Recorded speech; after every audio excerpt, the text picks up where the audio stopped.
पहाड़ों के दरमियान तिजारती रास्ता था। घोर घटा और बादलों ने दिन को तारीक रात में बदल दिया था। बादल गरज और चमक रहे थे, बिजलियां कड़क रही थी और मौसलाधार बारिश हो रही थी। इस दौरान 3 खौफजदा लोग इस वादी से गुजर रहे थे। वो कभी आसमान की तरफ देखते तो कभी उस सैलाबी रेले की तरफ जो पहाड़ों से बहकर उनके पीछे आ रहा था। तीनों दोस्त बड़ी तेज़ी से चल रहे थे। इनमें से एक ने कहा, मेरा ख्याल है कि हम लोग यहाँ रुक जाएं और बारिश थमने के बाद रवाना हो। उसने कहा, करीब एक पहाड़ है, हम वहाँ कुछ देर के लिए पनाह ले सकते हैं। लिहाजा वो तीनों शख्स बड़ी तेज़ी से उस पहाड़ के जानिब बढ़े और एक गार में दाखिल हो गए। गार के मुंह की तरफ से थोड़ी बहुत रोशनी आ रही थी और सैलाब की गड़गड़ाहट बढ़ रही थी। अब तीनों ने चैन की सांस ली कि कम से कम अब वो इस खौफनाक सैलाब और बिजली से महफूज हो गए और उन्हें एक पनाहगाह मिल गई। अचानक गार के दहाने की तरफ से पत्थरों की आवाज़ आई। ऐसा लगा कि कोई चट्टान लुढ़क रहा हो। एक बड़ा चट्टान गार के मुंह पर आकर रुका और गार का मुंह बंद हो गया। गार में गुप्त अंधेरा छा गया और तीनों लोग बुरी तरह घबरा गए।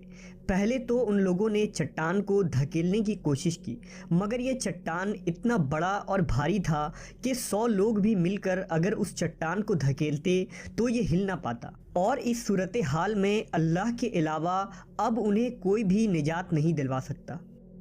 अब तीनों आपस में कहने लगे कि अल्लाह की कसम, तुम्हें इस मुसीबत से अब तो सिर्फ सच्चाई ही निजात दिला सकती है। बेहतर यह है कि अब हर शख्स अपने किसी ऐसे अमल को बयान करके दुआ करे जिसके बारे में उसे यकीन हो कि वो अमल उसने खालिस अल्लाह की रज़ामंदी के लिए किया था। लिहाजा उनमें से एक ने इस तरह दुआ की कि ए अल्लाह, तुझे खूब मालूम है कि मैंने एक मज़दूर रखा था जिसने एक फ़र्क यानी 3 सा चावल की उजरत पर मेरा काम किया, लेकिन वो शख्स किसी वजह से गुस्सा में आकर चला गया और अपने चावल छोड़ गया। मैंने उस एक फ़र्क चावल को लिया और काश्त की, फिर उससे इतना कुछ हो गया कि मैंने पैदावार में से गाय बैल ख़रीद लिए।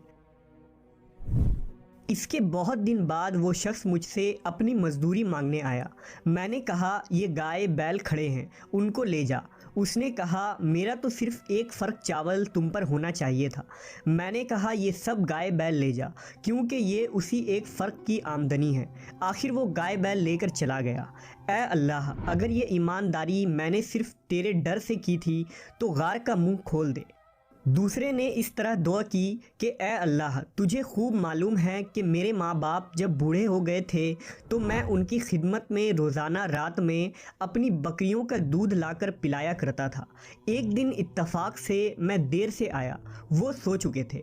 इधर मेरी बीवी बच्चे भूख से बिलबिला रहे थे, लेकिन मेरी आदत थी कि जब तक अपने माँ बाप को दूध ना पिलाऊं बीवी बच्चों को नहीं देता था। मुझे ना उन्हें बेदार करना पसंद था और ना छोड़ना, क्योंकि यही उनकी ग़िज़ा थी। मैं वहीं खड़ा उनका इंतज़ार करता रहा, यहाँ तक कि सुबह हो गई। अगर मैंने ये काम तेरे खौफ की वजह से किया था तो हमारी मुश्किल दूर कर दे। तीसरे ने इस तरह दुआ की कि ए अल्लाह, मेरी एक चचाजाद बहन थी जो मुझे सबसे ज़्यादा महबूब थी।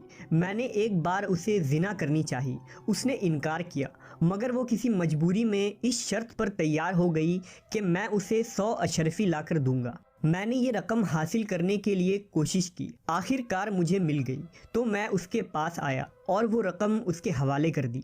उसने मुझे अपने नफ्स पर कुदरत दे दी। जब मैं उसके करीब गया तो उसने कहा, अल्लाह से डर और मुहर को बग़ैर हक़ के न तोड़। मैं खड़ा हो गया और 100 अशरफियाँ भी वापस नहीं ली। अगर मैंने ये अमल तेरे खौफ की वजह से किया था तो हमारी मुश्किल आसान कर दे।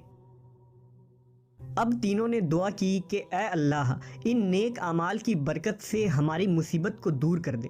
उन्होंने रोते हुए हाथ उठाए और कहा, अगर तू जानता है कि ये सब कुछ तुझे राज़ी करने के खातिर किया था तो इस चट्टान को गार के दहाने से हटा दे।